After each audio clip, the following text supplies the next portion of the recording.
Muy bien, entonces aquí habíamos quedado. Tenían 3 tareas, si es que no estoy mal. Una de ellas tiene que ver con esto último que estábamos haciendo, que es la reflexión total interna. Bien, entonces vamos a ver si es que algunos han trabajado en esta situación. ¿Y cuál es la idea de esto? Entonces, fijémonos por favor estos dos medios, el rayo incidente y sobre todo nos vamos a concentrar en estos dos, ¿de acuerdo? En el rayo incidente y el rayo refractado. ¿Qué pasa si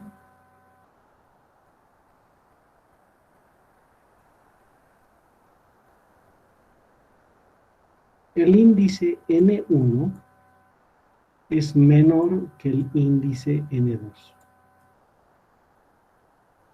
Es decir, estamos yendo de un medio ópticamente menos denso a uno más denso, ¿verdad?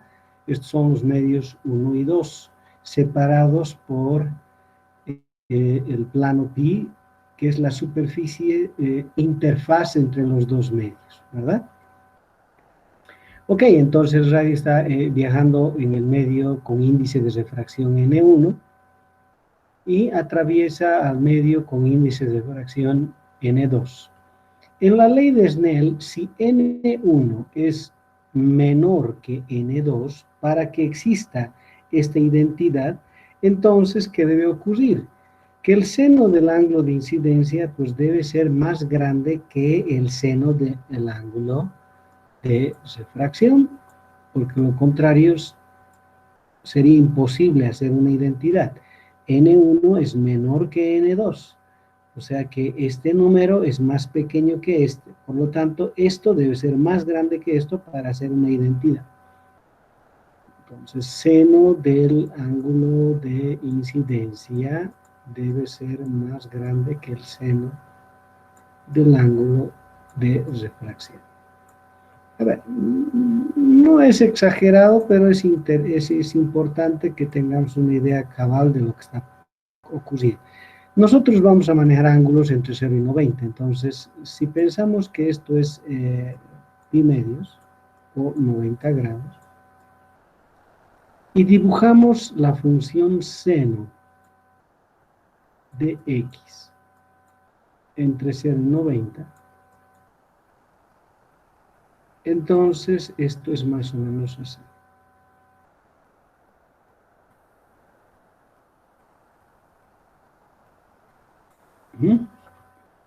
¿Eso qué quiere decir? Que a menor ángulo el seno es más pequeño. Crece el ángulo, el seno se hace más grande. ¿Verdad? Entonces, ¿qué ocurre aquí? Estamos hablando de que el seno del ángulo de incidencia es siempre más grande que el seno del ángulo de refracción. Según esto que estamos observando, la conclusión es muy simple. El ángulo de incidencia es más grande que el ángulo de refracción. ¿Qué significa eso? Si con respecto a la normal, obviamente todo es con respecto a la normal, si con respecto a la normal el ángulo de incidencia, por ejemplo, es 30 grados, según esta relación y debido a que N1 es más pequeño que N2, el ángulo de refracción debe ser más pequeño que eso. Si esto es 30, esto tiene que ser más pequeño que 30, ¿verdad? ¿Eso qué quiere decir? Que con respecto a la normal, el rayo, ¿ya?, si está fuera la dirección en la que atravesaría si no hubiera un cambio de medio, esta sería la dirección en la que estuviera atravesando el rayo si no hubiera un cambio en el índice de refracción. Debido al cambio en el índice de refracción, el rayo refractado, al ser el ángulo medido con la normal menor que este, significa que el rayo se acerca hacia la normal. Es como si se quebrara, pero hacia la normal. Así tal cual se está viendo en el gráfico. Entonces aquí, si ustedes quieren, siempre tendremos un rayo refractado. Siempre habrá un rayo refractado. Para cualquier rayo incidente con cualquier ángulo de incidencia, siempre habrá un rayo refractado. ¿Qué pasa al revés?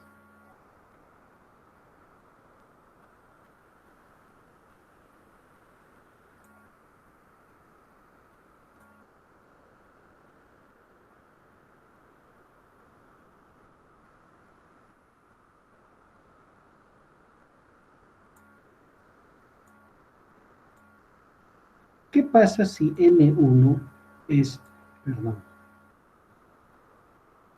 más grande que N2?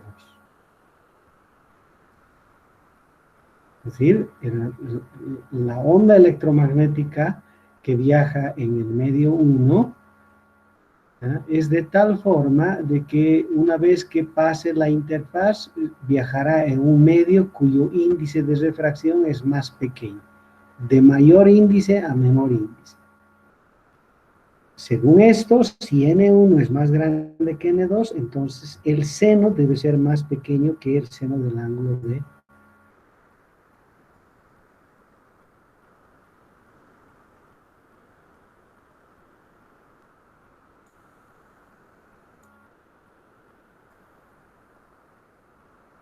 refracción.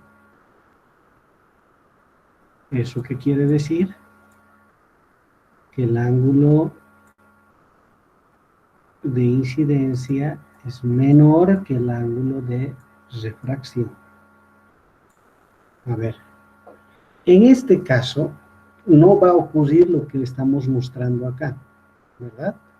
Voy a tratar de dibujar rápidamente esa situación. Entonces aquí está la interfaz, aquí está la normal en el punto, este es el medio N1, este es el medio N2, y tenemos al rayo incidente de esta forma. ¿Qué ocurre? Que si no hubiera un cambio en el índice de refracción, ese haz pasaría sin que se produzca absolutamente ninguna desviación, ¿verdad? Entonces, este sería el ángulo de incidencia, este es el rayo incidente. Según esto, si se cumple esta condición que N1 es más grande que N2, el rayo refractado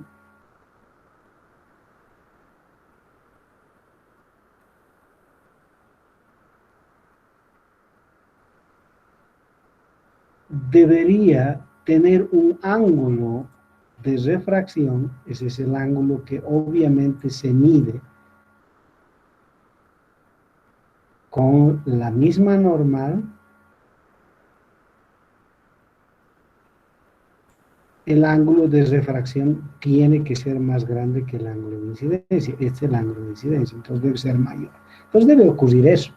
Si nos concentramos en la normal, diríamos que con relación al rayo incidente, el rayo refractado, que es esto acá, se aleja de la norma.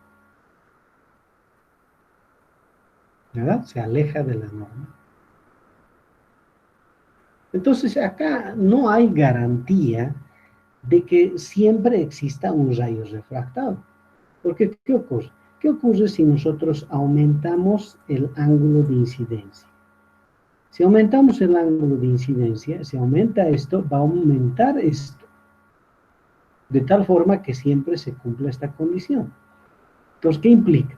Que si aumentamos nosotros el ángulo de incidencia, al aumentar el ángulo de refracción, el rayo refractado se va a acercar más hacia la interfaz. En otras palabras, se aleja más de la norma, pero se acerca más al plano pi, que es el plano de la interfaz. Entonces hay un problema acá, ¿verdad? Hay un ángulo a partir del cual no hay rayos refractados, es decir, no va a haber ningún rayo en el medio 2. Entonces es importante calcular ese ángulo crítico. Y le vamos a llamar ese ángulo crítico de ángulo de incidencia, tal que el ángulo de refracción sea 90 grados.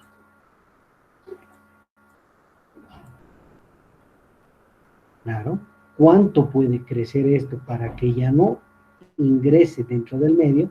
Obviamente, el ángulo de refracción debe ser 90 grados. En otras palabras, este rayo debería venir sobre el plano pi, ¿verdad? Entonces, si nosotros hacemos esto en esta ecuación,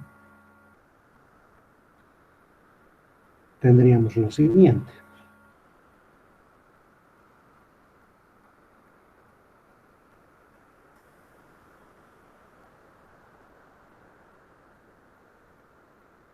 N1 seno del ángulo crítico igual a N2 seno de 90. Seno de 90 que vale 1, ¿verdad? Entonces tendríamos acá que el ángulo crítico, aquel que garantiza que ya no hay un rayo refractado, va a ser el inverso seno del cociente entre los índices N2 y N1.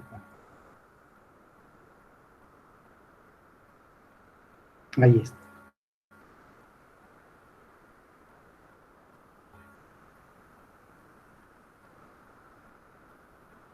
¿Ok?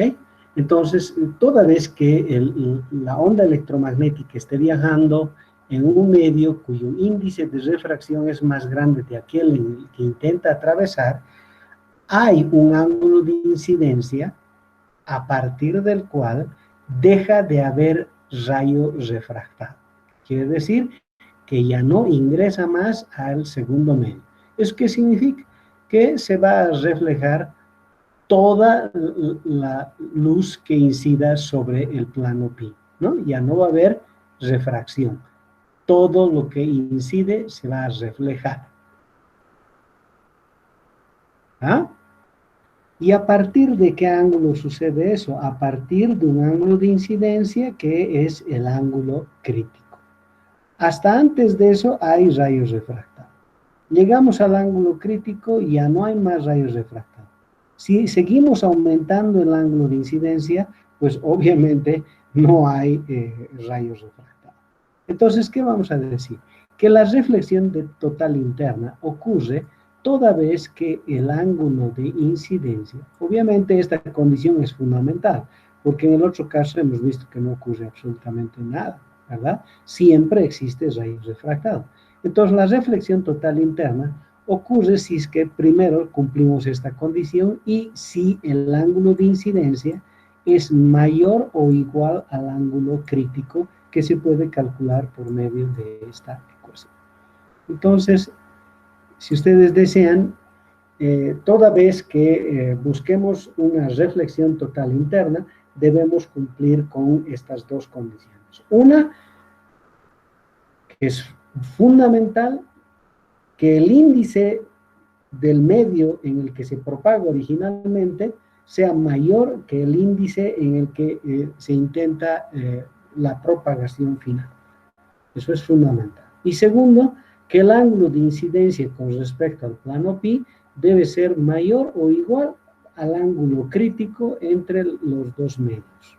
¿No? Es fundamental que entiendan que es una relación entre los dos medios. Una aplicación muy importante de este hecho es, por ejemplo, en las telecomunicaciones, la fibra óptica, ¿no? Sabemos nosotros de que la señal de Internet, por ejemplo, viaja por medio de fibra óptica. Entonces, ¿cómo lo hacen? En términos muy elementales, porque hay cosas muy complejas relacionadas con aquel asunto de la transmisión de información por fibras ópticas, ¿ya? En términos muy simples podríamos decir que si nosotros tenemos, por ejemplo, una fibra de ese tipo, este es el lugar por donde va a viajar, todo aquello que envuelve a la fibra,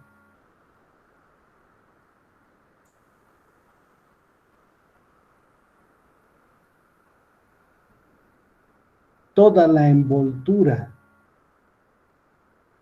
de la fibra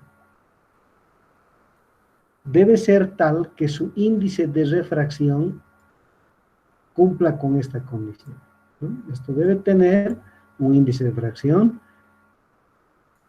y este debe tener otro índice de refracción que cumple esta condición. Entonces, cuando se envía radiación electromagnética a través de la fibra que es N1, pues la misma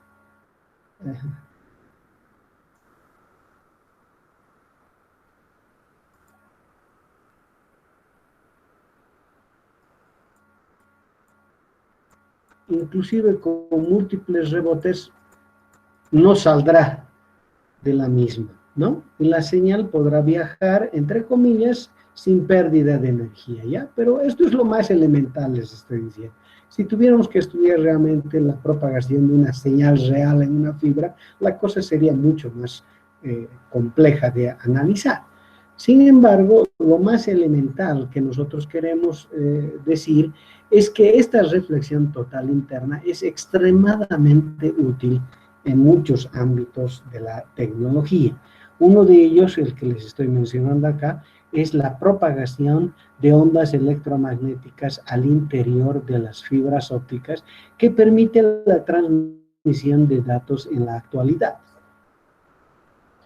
Entre otras cosas extremadamente útiles sobre la reflexión total interna, ¿ya? Preguntas hasta aquí, por favor. Esa era una de sus tareas. Supongo que tendrán algunas dudas o alguna cosa así.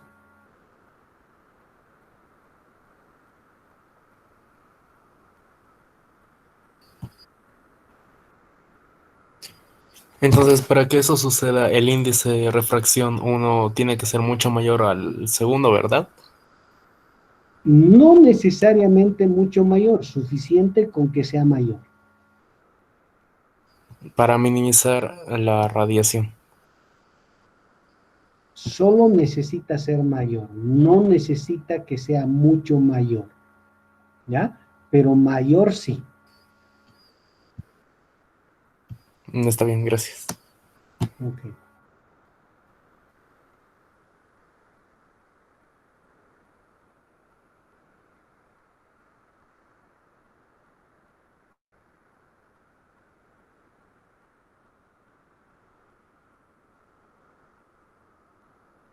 Bien, entonces, eso es en relación a la reflexión total interna, que es algo de lo que siempre hay que hablar porque es un fenómeno que está presente en el día a día, ¿ya?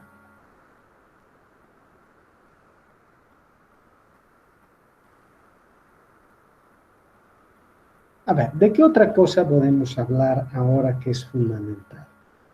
Tenemos que hablar sobre la polarización.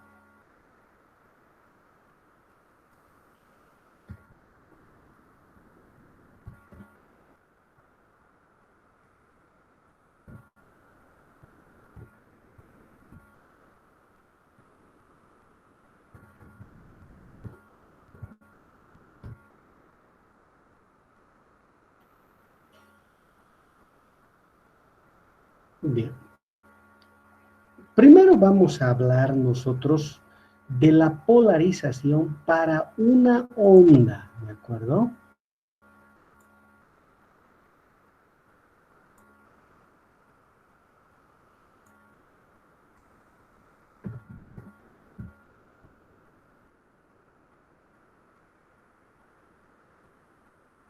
Cuando nosotros hablamos de la onda electromagnética,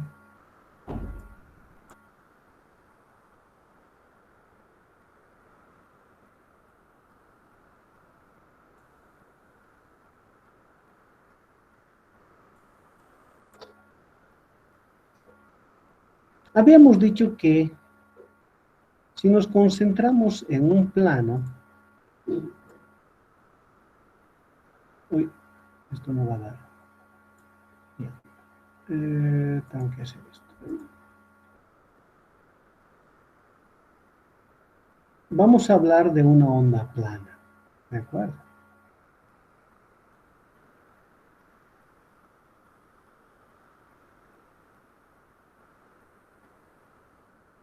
Sabemos que si esta es la dirección de propagación, aquí está el vector de Poynting, ¿verdad? El campo electromagnético de nuestra onda pertenece a este plano. Ya habíamos anticipado de que si bien hay un campo eléctrico y un campo magnético, para hablar sobre la onda electromagnética solo necesitamos a uno de ellos. Y habíamos escogido al campo eléctrico para que sea el representante de la onda electromagnética. Y vamos a seguir en esa misma lógica. Entonces, pertenece a este plano. Ahora yo voy a agarrar este plano, si bien la idea es que está viajando perpendicular a la dirección de propagación, este plano a mí me interesa que lo podamos plasmar así. Ahí está el plano. Sobre este plano es que está el vector campo eléctrico. ¿Ya? Es decir, si uno mira desde acá al plano, está viendo de esta forma, ¿verdad? Si nosotros estuviéramos aquí observando el plano, estuviéramos observando este plano, pues sería esto que nosotros estamos viendo, ¿de acuerdo? Acá, si nosotros pudiéramos ver lo que le ocurre al campo eléctrico, ¿ya?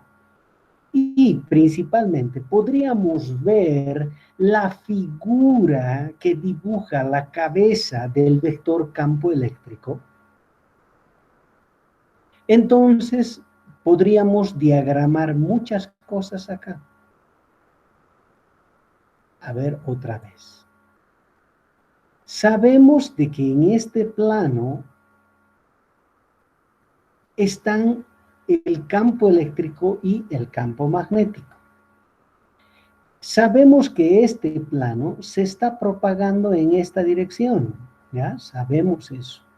Nosotros solo estamos interesados en estudiar lo que ocurre en el plano. Entonces, lo que ocurre en el plano o en todos los planos que vienen a continuación representan simplemente una proyección de lo que ocurre sobre el plano. Ahora bien, dos cosas. Uno, que hemos dicho de que la onda electromagnética puede ser perfectamente representada por medio del campo eléctrico. O sea que nos podríamos concentrar simplemente en el campo eléctrico de la onda electromagnética para saber qué es lo que le ocurre a la onda electromagnética. Ya habíamos visto que si yo conozco E, puedo conocer B, puedo conocer la dirección de propagación, la longitud de onda, la frecuencia, puedo conocer la energía que transporta, la presión que ejerce sobre una superficie, puedo saber absolutamente todo. Si conozco E, conozco todo. Motivo por el cual hemos definido que E sea el representante de la onda electromagnética. Ahora, ¿qué quiero que hagamos? Solo nos concentremos en el vector campo eléctrico. ¿Y qué de él? ¿Cómo es un vector? ¿Cómo es un vector? Es una flecha, ¿de acuerdo? Ahí está. Es una flecha. Este es el vector campo eléctrico de la onda, ¿de acuerdo? ¿Qué les estoy pidiendo que hagamos? Que nos concentremos solo y exclusivamente en esta punta. ¿De acuerdo? Y veamos lo que esta punta dibuja en este plano o en todos los planos mientras se propaga. A ver, para que sea más fácilmente comprensible. Imagínense que este plano es el plano YZ, aquí, y que nosotros estamos proyectando este punto sobre el plano YZ y el dibujo que yo intento mostrarles sobre la cabeza del vector mientras este plano se propaga en esta dirección, es lo que he dibujado acá. ¿Está comprendido?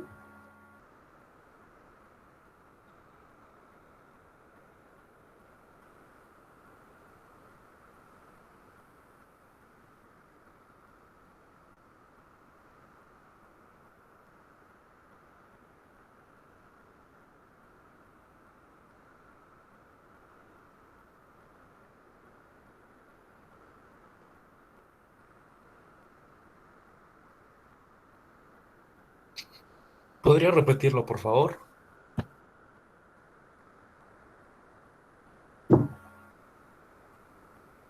A ver, para que lo podamos entender mejor, voy a simular este problema. Lanzamos un proyectil y el proyectil traza esta parábola. ¿Está bien? En un instante cualquiera en particular, yo voy a dibujar a nuestro proyectil. Y ese instante es ese. Vamos a suponer que nosotros agarramos una fuente de luz y la ponemos acá. ¿Ya? ¿Con qué fin? Esta fuente de luz pues emite luz en esta dirección. ¿De acuerdo?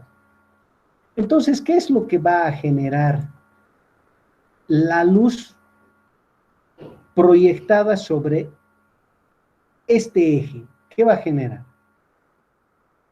Toda la luz que llegue a estos puntos, la luz que llegue a este punto me va a dibujar esto. La luz que llegue a este punto me va a dibujar esto. Y así sucesivamente. Pero la que llegue al objeto, pues no va a ir a ningún lado. ¿Cierto? Entonces va a dejar un hueco. Una sombra. Y el resto, pues, va a ser la luz proyectada sobre el eje. Mientras se está moviendo, mientras el objeto se va moviendo, esa sombra, esta sombra,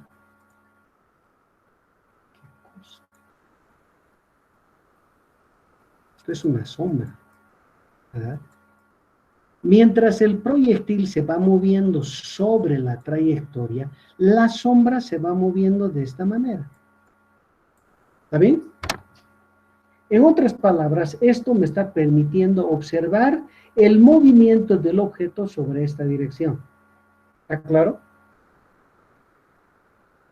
Y nosotros sabemos describir inclusive el movimiento de esa sombra y decimos X será igual a X sub 0 más la componente horizontal de la velocidad en X multiplicado por T menos T sub 0. Así es que describimos nosotros el movimiento de la sombra proyectada por el objeto en el eje X. ¿Es cierto eso o no?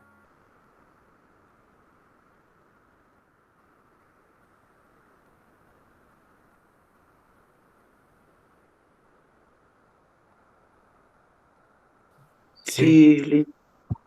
Muy bien.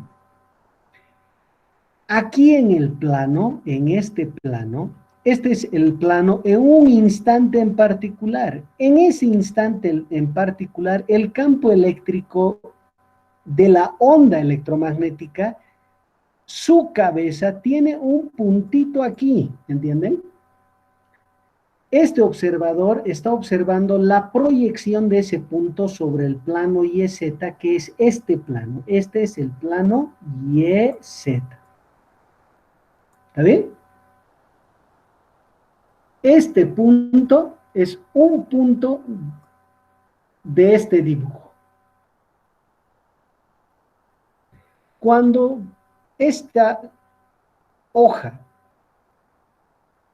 se traslade, venga a esta otra posición, el campo eléctrico será diferente, sí. Su cabecita dibujará en ese otro plano otro punto, sí. Entonces, la unión de toditos esos puntos mientras esta hoja se propaga, me ha dibujado en el plano YZ una figura, ¿entienden?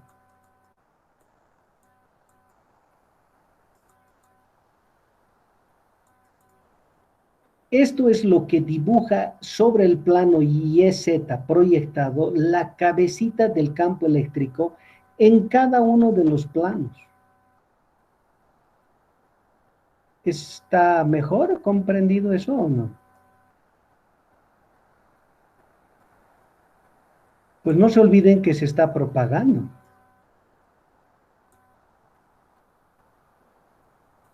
¿Ah?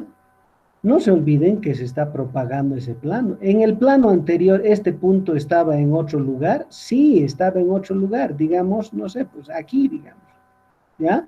En este otro estaba en otro lugar, sí, por supuesto. ¿Qué es esto que estoy dibujando? Es la proyección sobre el plano YZ, ¿verdad? Sobre este plano YZ, ¿eh? Es la proyección de estos puntitos. Y la unión de todo eso, la unión es esto que yo estoy poniendo acá.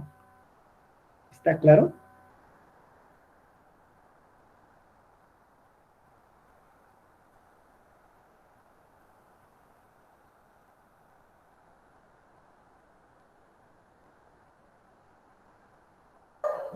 Sí, pero pensando en una onda sinusoidal, ¿no sería como una recta la proyección? Y ya, pero no es el caso general, ¿no?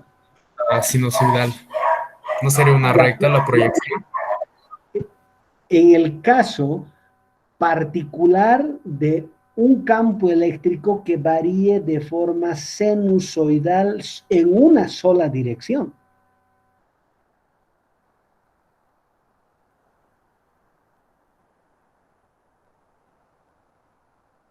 Lo que usted me está diciendo es cierto, pero en un caso muy particular. Este es el caso general. Para una Ah, ya. onda de cualquier tipo. Gracias. ¿Pero está comprendido o no? Sí, sí, sí. Por mi Muy parte, sí. bien. A ver, ya. La idea es que en cada plano, mientras se está propagando la onda electromagnética, el campo eléctrico tiene una cierta magnitud, una cierta dirección. ¿Estamos claros en eso o no? En cada uno de estos planos hay un campo eléctrico bien establecido. ¿Está bien o no?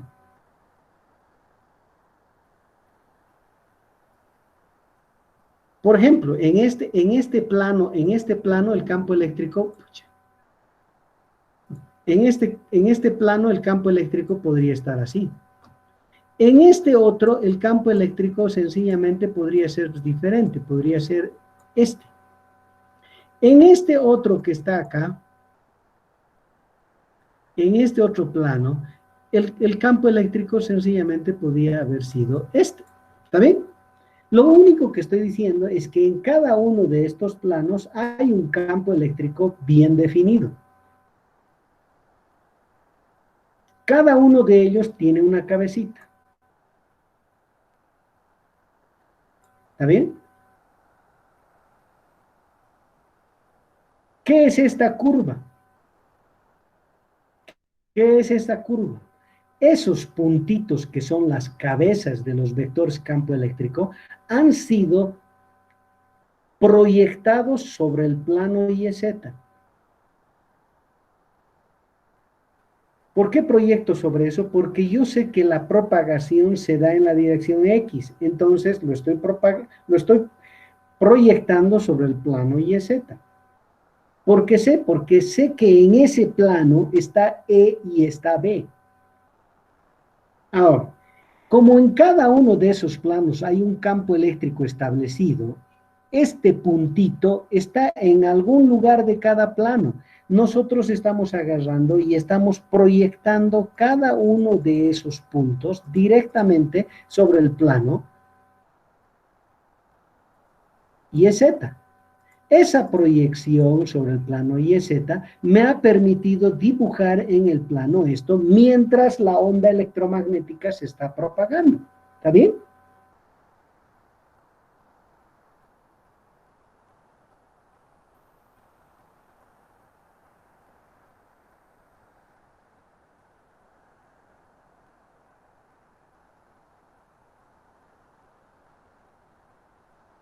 Ok. Veamos los casos específicos que queremos estudiar, tal vez se aclare la figura. Cuando hablamos de una onda, en general, la proyección de la cabeza de esos campos eléctricos puede formar una figura cualquiera en ese plano. ¿Ya?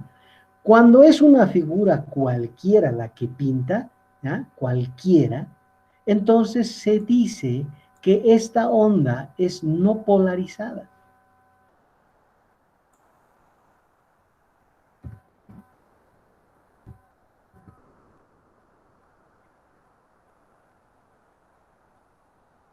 Cuando esta figura que forma no es una figura específica, entonces decimos que la onda es no polarizada. Pero si esta figura fuera una figura con una geometría específica, ¿ya? Estamos hablando ahora nosotros de que esta figura ahora va a tener una geometría específica.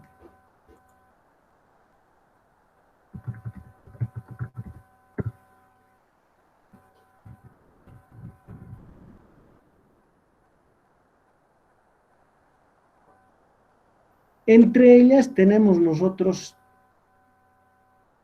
las siguientes, voy a poner. Voy a poner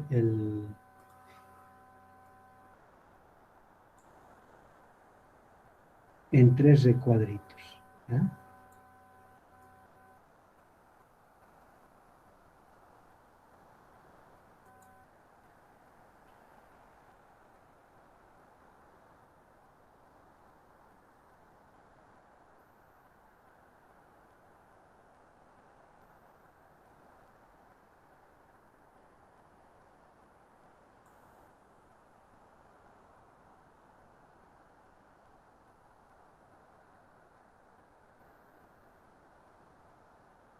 ¿Qué vemos acá? Tiene una geometría específica, sí, esto es una línea recta, o por lo menos el segmento de una línea recta. Entonces, ¿podemos decir que es no polarizada? No, sí es polarizada. Tiene una geometría específica. Lo que deja marcado acá es el segmento de una línea recta. Eso es lo que deja marcado. ¿Qué está queriendo decir? Que la cabecita del vector campo eléctrico, mientras se está propagando la onda, me va dibujando esto. Eso es lo que estoy diciendo. Me va dibujando esto. Ahora, el tamaño de esa, pues dependerá de la amplitud máxima del campo eléctrico. Pero ahí está, esta es la geometría. Esto puede ocurrir cuando veamos nosotros la proyección de la cabecita del vector, que dibuje esto. Pero también puede dibujar un círculo en el plano, pero también puede dibujar una elipse en el plano.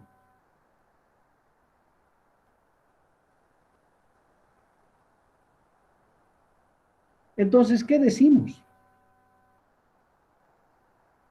que estamos en presencia de una onda polarizada, en este caso, linealmente,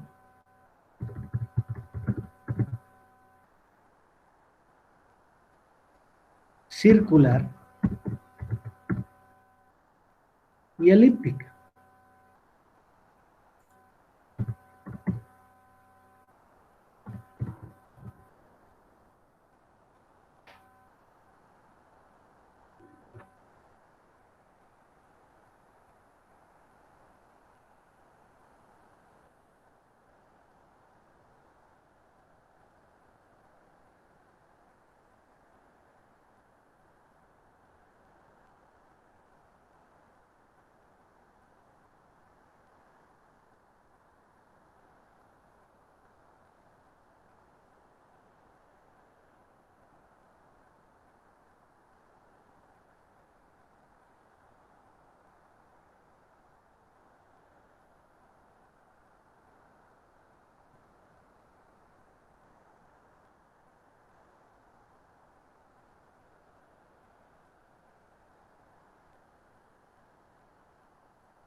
Entonces, fíjense, cuando hablamos de una onda, dependiendo de la figura que pinte la cabeza del vector campo eléctrico sobre el plano en el que está contenido el campo electromagnético, entonces tendremos nosotros el caso de ser no polarizada o el caso en el que sí existe polarización y tienen nombres específicos.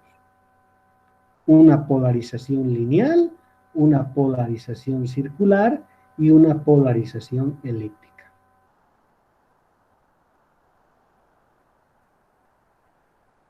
¿Preguntas?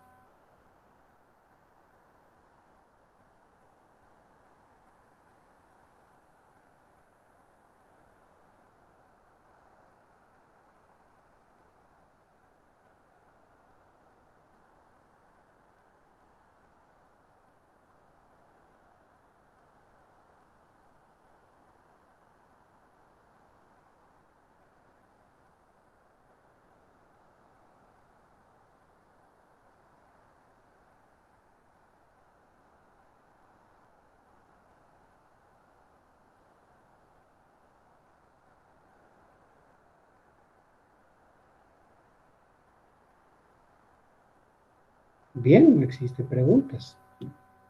Ahora, tal vez sea interesante dibujar especialmente esta, ¿verdad? Especialmente esta. Entonces, a ver.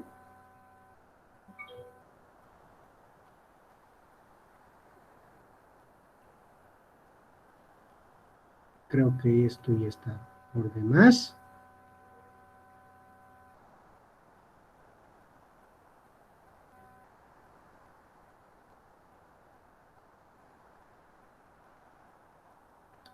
Me voy a concentrar en el plano, por favor. ¿Ya? Entonces, recordaremos que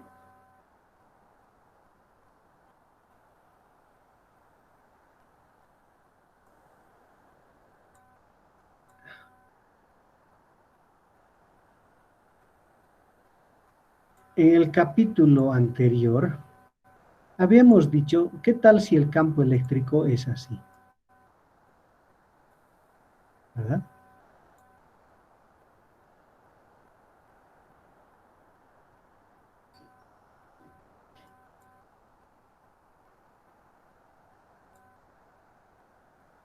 ¿Está bien?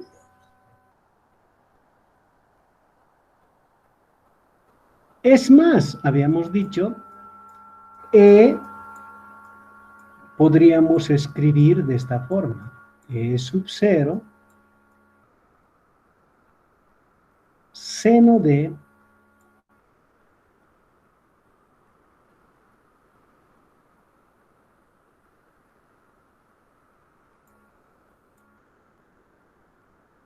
kx menos omega t. Y habíamos dicho de que esta es una forma particular de escribir el campo eléctrico de una onda electromagnética. Habíamos dicho primero que tenía el carácter armónico, ¿verdad? Ahí está. Que era plana, y ya hemos explicado eso. Que representaba a una con polarización lineal. Ajá, miren, miren. E sub 0 es un vector constante. ¿Qué les parece si en este caso damos particularmente una expresión a E sub 0? Como es un vector constante, le podemos dar, si es así como está dibujado, obviamente vale 0 en I, ¿está bien? No tiene componentes en I. Sabemos que se está propagando, sí, en esa dirección, según lo que acabo de escribir, más su magnitud en la dirección J, más 0 en la dirección K. Así habíamos anotado. ¿Mm? Pero le voy a poner acá E sub 0, porque estoy hablando de E sub 0. Este es un vector constante, por favor. E sub 0 vale algo en particular. E es que vale cosas diferentes dependiendo del seno de esto. ¿Cierto? Entonces, ¿qué ocurre? ¿Qué ocurre? Que si yo multiplico a este vector por un número que varía entre 0 y 1, porque eso así es como varía el seno, ¿verdad? Este valor es 1 y este valor es menos 1. Independientemente del argumento, el seno de un ángulo solo varía entre más 1 y menos 1. O sea que esto, lo único que hace a E sub 0 es decirle vales E sub 0 en la dirección J o vales cualquier cosa entre E sub 0 y menos E sub 0. Entonces, yo puedo dibujar esto. Y cuando dibujo esto, pues voy a encontrar esto.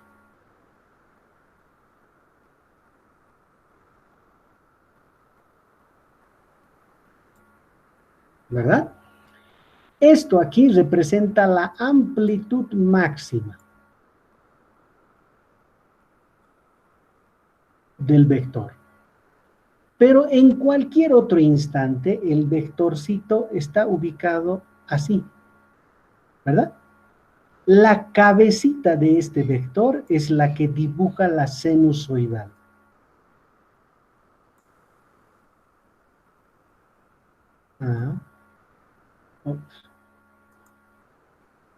Es la cabeza del vector campo eléctrico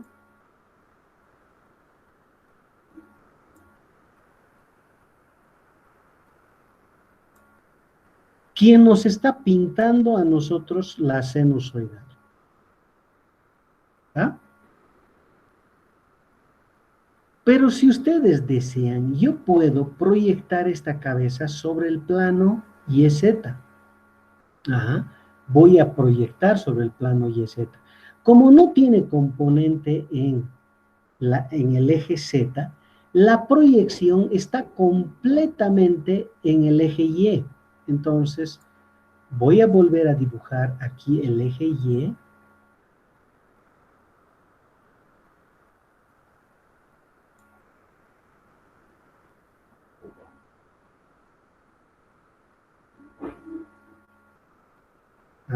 Ahí está. Este es el eje Y. Estoy proyectando la cabeza del campo eléctrico en el eje, porque en Z no tiene nada. Si ustedes desean, podría dibujar el eje Z, pero en el eje Z no hay nada, ya que el vector por completo se encuentra en el eje Y. Entonces voy a proyectar. Ahí está. Voy a usar estos puntos grandes y otra vez el verde para indicar. Cuando se encuentra acá, eso está aquí. El que está aquí, inmediatamente, y así sucesivamente. Estoy proyectando la cabeza del vector. ¿Hasta dónde va? ¿Hasta dónde va? Hasta E sub 0. Y luego comienza a bajar. Y nos vamos en sentido contrario. ¿Hasta dónde?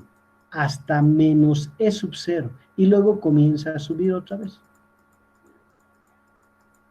Estoy hablando de la proyección de esta cabecita sobre el eje Y. ¿Ah? Estas proyecciones estoy hablando, ¿verdad? En todos los puntos. ¿Qué me dibuja acá? Pues me dibuja esto. Una y otra vez, una y otra vez, una y otra vez. Visto así como este plano, pues esto es lo que me está pintando. Entonces, obviamente, si yo escribo una ecuación para el campo eléctrico de nuestra onda de esta manera, pues está representando a una onda armónica plana con polarización lineal. ¿Y en qué dirección? En este caso, en nuestro ejemplo, en la dirección Y. Ahí. ¿Ahora está más claro o no?